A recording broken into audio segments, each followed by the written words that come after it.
Daniel, ce verset m'a choqué. L'homme est la dernière des créatures de Dieu. Tout de même d'accord que moi, que dans la loi de l'ancienneté, même pour ceux qui sont dans l'armée, celui qui sort en premier dans l'armée, c'est celui qui mérite le respect. Alors je me pose, comment se fait-il que le dernier devient le premier? J'aimerais te dire ici là, c'est à cause de l'esprit éternel à l'intérieur de l'homme. Je parle ici de l'esprit éternel, de l'esprit de Dieu qui lui donnait de la prééminence. Adam a péché et les animaux ne peuvent plus le respecter. Et certaines personnes parlent ici de la rébellion, mais moi je dirais non, c'est pas en fait de la rébellion. Les animaux ont commencé à réclamer leur place par ordre. Dis avec moi la fusion qui engendre la prééminence. Vous le savez que notre thème général est intitulé la prééminence. C'est un thème assez vague, tellement trop profond qu'il faudrait assez de jours pour le développer. Et par la grâce de Dieu, je parlerai de ce petit sous-thème que le Seigneur a mis dans mon cœur, parce que je crois que le Seigneur a un plan à accomplir au-dedans de ta vie. Ton amen n'est pas arrivé ici là. Alors quand on parle premièrement, pour poser les bases de la prééminence, d'après certaines recherches, je me suis rendu compte que quand on parle de la prééminence, on fait mention ici de plusieurs synonymes. Déjà, fondamentalement, en parlant de la prééminence, on parle de la supériorité absolue. Parmi les synonymes de ce mot, on voit ici premièrement le mot domination. Dis avec moi domination. Donc ça veut dire que quand on parle de la prééminence, pasteur Daniel, automatiquement, la prééminence nous relie à la supériorité. Mais une supériorité absolue. Mais la deuxième des choses que nous devrons comprendre, que quand on parle de la prééminence ici, on parle aussi de la domination. Parce qu'on ne peut pas parler de prééminence sans domination. Et là, quand je parle de domination, il y a ici la combinaison de deux mots. Domine les nations. Et là, je ne parle pas de territoire, mais je parle des sphères. Ton amen n'est pas arrivé ici là. Troisièmement, quand on parle de la prééminence, on parle ici de la prédominance. Quatrièmement, on parle ici de la prépondérance. Cinquièmement, de la primauté. Septièmement ou sixièmement, on parle du règne.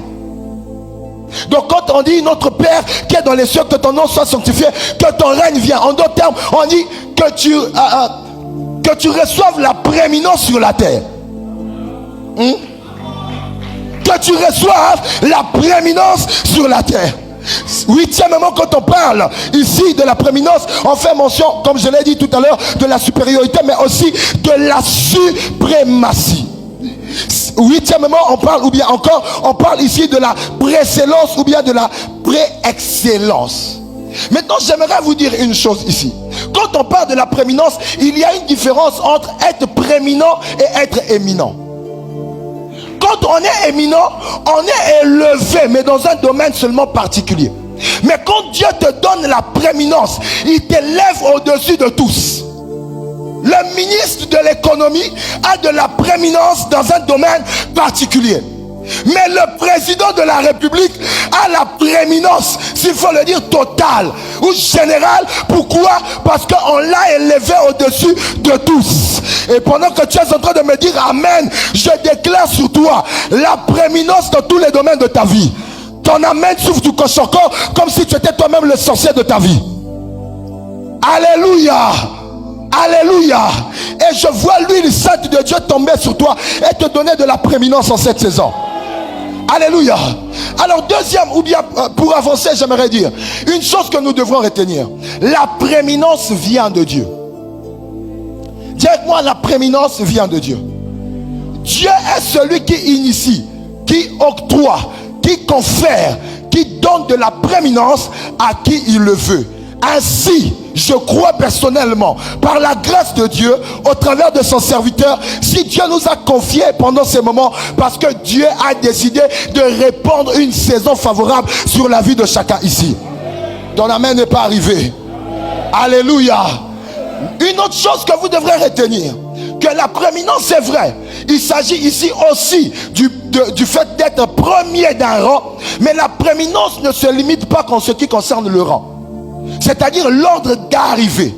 Nous voyons comment Ruben était le premier-né, mais il n'a pas obtenu la prééminence. La prééminence est répandue sur quelqu'un d'autre. J'aimerais dire à quelqu'un qui se dit que ce programme ne le concerne pas. Il se dit assurément qu'il est le dernier de la famille. J'aimerais te dire que la prééminence ne concerne pas seulement le fait d'être premier de rang. Pendant que tu ne me dis pas Amen, voilà ce que la Bible dit. Je suis dans Genèse chapitre 1.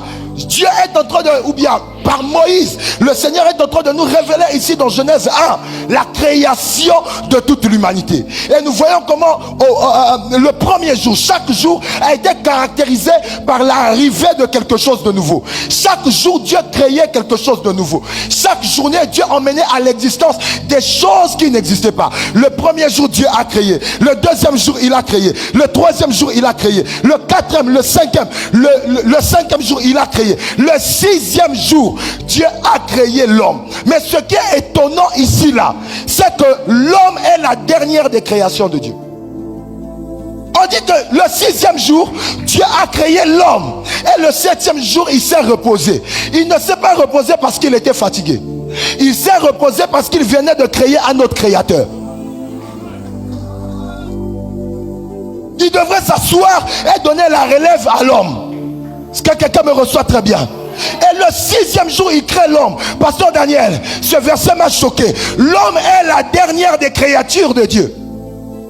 Dieu a créé le lion, les animaux avant l'homme. Dieu a créé les poissons avant l'homme. Dieu a créé les arbres avant l'homme. Dieu a créé les eaux, les astres avant l'homme. Avant que l'homme n'existe, il y a des choses qui ont existé avant l'homme. Mais ce qui est intriguant ici là, c'est que Dieu ne donne pas la domination au lion. Dieu ne donne pas la prééminence au tigre. Il ne le donne pas aux astres. Il donne la prééminence à la dernière des créations. Je vais aller plus loin. Il n'est pas que la dernière des créations. Dans la catégorie de ceux qui ont été créés au travers de la matière qu'on appelle terre, il est aussi la dernière dans cette catégorie. Parce que les oiseaux, les arbres, les animaux de la terre ont été tirés là de la terre. Ils sont sortis, ils ont été créés avant l'homme. Mais même dans cette catégorie-là, l'homme a été créé en dernier. Mais ce qui est intriguant, c'est que celui qui est venu en dernier, c'est à lui qu'on a conféré la prééminence de toute la création. Non, pas d'une partie de la création. Assurément que le lion est le roi de tous les animaux. Oui, mais ça c'est seulement dans la catégorie des animaux. Il a la prééminence au milieu des animaux. Mais en ce qui concerne l'homme, Dieu l'a donné la prééminence sur toute la création. Et la question qu'il faut se poser, pourquoi Dieu donne la prééminence? Ou comment se fait-il que celui qui était dernier se retrouve en premier? Parce que vous êtes tout de même d'accord que moi, que dans la loi de l'ancienneté, même pour ceux qui sont dans l'armée, celui qui sort en premier dans l'armée, c'est celui qui mérite le respect. C'est-à-dire, même si avec Pasteur Daniel, on devient lieutenant dans la même année, si lui on le nomme lieutenant un jour ou 2 heures avant moi, quand je me tiendrai devant lui, je dois me mettre au garde-vous. Parce qu'il est devenu lieutenant avant moi. Et dans la loi de l'ancienneté, je lui dois du respect.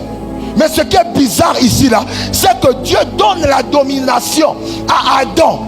Et il exige par cette domination là que tous les animaux se prosternent ou bien respectent autant père devant Adam.